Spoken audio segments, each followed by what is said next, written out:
ವಿರಾಮದ ಬಳಿಕ ಜಾತಕಫಲ ವಿಶೇಷ ಕಾರ್ಯಕ್ರಮಕ್ಕೆ ಮತ್ತೊಮ್ಮೆ ಸ್ವಾಗತ. ಶಾಸ್ತ್ರಗಳೇ, ನುಳಿದ 6 ರಾಶಿಗಳ ಫಲಾಫಲ ಹೇಗಿದೆ ತಿಳಿಸ್ಕೊಡೋದಾದ್ರೆ, ತುಲಾ ರಾಶಿಯವರಿಗೆ ಈ ದಿವಸ ಕೆಲಸದಲ್ಲಿ ಕಿರಿಕಿರಿ ಉಂಟಾಗುತ್ತೆ. ಈ ದಿವಸ ಕೆಲಸಕ್ಕೆ ಹೋಗೋದೇ ವಿಳಂಬ ಆಗಿಬಿಡುತ್ತೆ, ಅಂಥದ್ದೊಂದು ಸಾಧ್ಯತೆ ಇದೆ. ಆದರೆ ಮನೆಯಲ್ಲಿ ಈ ದಿವಸ ಕುಟುಂಬ ಸಹಕಾರ, ಸ್ತ್ರೀಯರಿಗೆ ಒಂದು ಬಲ ಇದೆ. ಮಾತಿನಿಂದ ಕಾರ್ಯ ಸಾಧನೆ ಆಗುತ್ತೆ. ಒಳ್ಳೆ ಚೆನ್ನಾಗಿ ಮೃದುವಾಗಿ ಮಾತಾಡಿ ಕೆಲಸ ಗಿಟ್ಟಿಸ್ಕೊಂಡ್ಬಿಡ್ತೀರ ಅಥವಾ ಕೆಲಸ ಮುಗಿಸ್ಕೊಳ್ತೀರ, ಅಂಥದ್ದೊಂದು ಒಳ್ಳೆಯ ಲಕ್ಷಣ. ಈ ದಿವಸ ಪ್ರಾರ್ಥನೆಗೆ ಈ ದಿವಸ ನಿಮಗೆ ಲಲಿತಾ ಸಹಸ್ರನಾಮ ಹೇಳ್ಕೊಳ್ಳಿ, ತುಂಬ ಅನುಕೂಲ ಆಗುತ್ತೆ. ಇನ್ನು ವೃಶ್ಚಿಕ ರಾಶಿಯವರಿಗೆ ಈ ದಿವಸ ದೈವಾನುಕೂಲ ಚೆನ್ನಾಗಿದೆ. ಆದರೆ ಸ್ವಲ್ಪ ತೊಡಕುಗಳಿದ್ದಾವೆ. ಶುಭ ಕಾರ್ಯಕ್ಕೆ ಅವುಗಳಿಗೆ ವಿಘ್ನಗಳು ಬರುತ್ತೆ.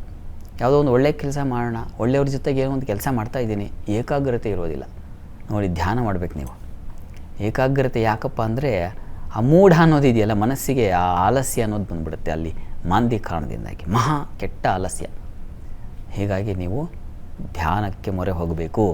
ಧ್ಯಾನ ಹೇಗೆ 12 ಸೆಕೆಂಡ್ಗಳ ಕಾಲ ಅದನ್ನು ಮಾಡಿದ್ರೆ ಧಾರಣ ಅಂತ ಆಗಲೇ ಹೇಳಿದೆ ನಾನು. ಕನಿಷ್ಠ ಧಾರಣವಾದರೂ ಮಾಡಬೇಕು. ಹೀಗಾಗಿ ಮನಸ್ಸಿನಲ್ಲಿ ಸುಬ್ರಹ್ಮಣ್ಯ ಸ್ವಾಮಿಯನ್ನು ನೆನೆಸಿಕೊಂಡು ಧ್ಯಾನ ಪ್ರಯತ್ನ ಮಾಡಿ. ಇನ್ನು ಧನುರಾಶಿಯವರಿಗೆ ನೋಡಿ, ಈ ದಿವಸ ನಿಮ್ಮ ರಾಶಿಯನ್ನು ಕರ್ಮಸ್ಥಾನದಲ್ಲಿ ಅಲ್ಲಿ ಕೇತು ಇದ್ದರೆ ಕಾರ್ಯ ವಿಘ್ನಗಳಾಗುತ್ತೆ ಅಂತ. ಹೀಗಾಗಿ ಸ್ವಲ್ಪ ತೊಡಕು, ಎಚ್ಚರವಾಗಿರಬೇಕು. ಇನ್ನು ಅಷ್ಟಮದಲ್ಲಿ ಮಾಂದ್ಯ ಇದ್ದರೆ ಸ್ವಲ್ಪ ನಷ್ಟತೆ ಉಂಟಾಗುತ್ತೆ. ಕಠಿಣವಾದ ಕೆಲಸಗಳನ್ನು ಎದುರಿಸಬೇಕಾಗತ್ತೆ, ಕಠಿಣ ಸಂದರ್ಭಗಳನ್ನು ಎದುರಿಸಬೇಕಾಗತ್ತೆ, ದುಃಖವಾಗುತ್ತೆ, ನೋವಾಗುತ್ತೆ. ಇದನ್ನು ಸೂಚಿಸ್ತಾ ಇದೆ. ಹುಷಾರು.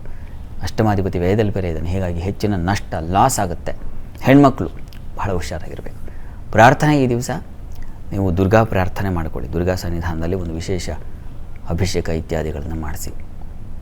ಇನ್ನು ಮಕರ ರಾಶಿಯವರಿಗೆ ಈ ದಿವಸ ವೃತ್ತಿಯಲ್ಲಿ ಅನುಕೂಲ ಇದೆ.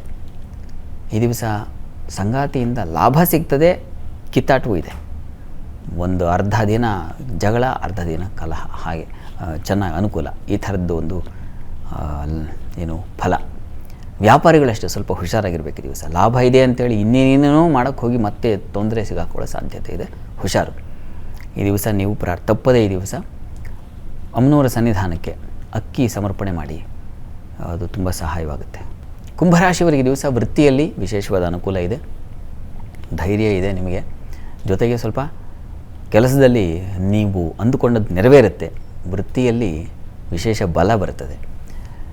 ಮುಖ್ಯವಾಗಿ ದಿವಸ ಸ್ವಲ್ಪ ಸಾಲ ಬಾಧೆಗೆ ಸಿಕ್ಕಾಕೊಳ್ತೀರ. ಹುಷಾರು. ಸಾಲದ ತೊಂದರೆಯ ನಿವಾರಣೆಗೆ ನರಸಿಂಹ ಪ್ರಾರ್ಥನೆ ಮಾಡಿಕೊಳ್ಳಿ. ಇನ್ನು ಮೀನರಾಶಿಯವರಿಗೆ ವೃತ್ತಿಯಲ್ಲಿ ಕಿರಿಕಿರಿ ಇದೆ, ಮನಸ್ಸು ಮಂಕಾಗಿರ್ತದೆ. ಈ ದಿವಸ ನೀವು ತಪ್ಪದೆ ನೀವು ಕೂಡ ಧ್ಯಾನ ಪ್ರಾಣಾಯಾಮಗಳಲ್ಲಿ ಭಾಗಿಯಾಗಿ ಹೇಳಿಸ್ಕೊಳ್ಳಿ ನಿಮ್ಮ ಮೇಷ್ಟ್ರ ಹತ್ರ ಅಥವಾ ನಿಮ್ಮ ಯೋಗ ಗುರು ಅವರ ಹತ್ರ.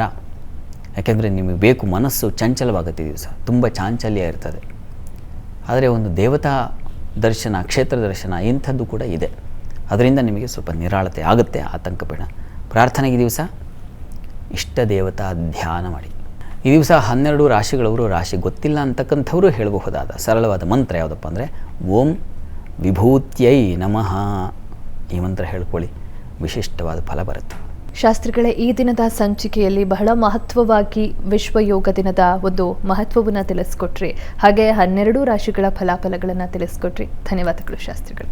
ಸರ್ವೇ ಜನಾಃ ಸುಖಿನೋ ಭವಂತು, ಸಮಸ್ತ ಸನ್ಮಂಗಳಾನಿ ಭವಂತು. ಎಲ್ಲರಿಗೂ ಶುಭವಾಗಲಿ. ನೋಡಿದ್ರಲ್ಲ ವೀಕ್ಷಕರೇ, ಇದಾಗಿತ್ತು ಇವತ್ತಿನ ಜಾತಕಫಲ ವಿಶೇಷ ಕಾರ್ಯಕ್ರಮ.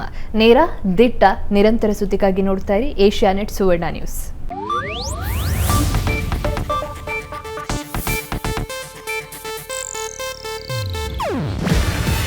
ಇದು ಏಷ್ಯಾನೆಟ್ ನ್ಯೂಸ್ ನೆಟ್ವರ್ಕ್ ಪ್ರಸ್ತುತಿ. ನೀವು ನೋಡ್ತಿದ್ದೀರಾ ಏಷ್ಯಾನೆಟ್ ಸುವರ್ಣ ನ್ಯೂಸ್.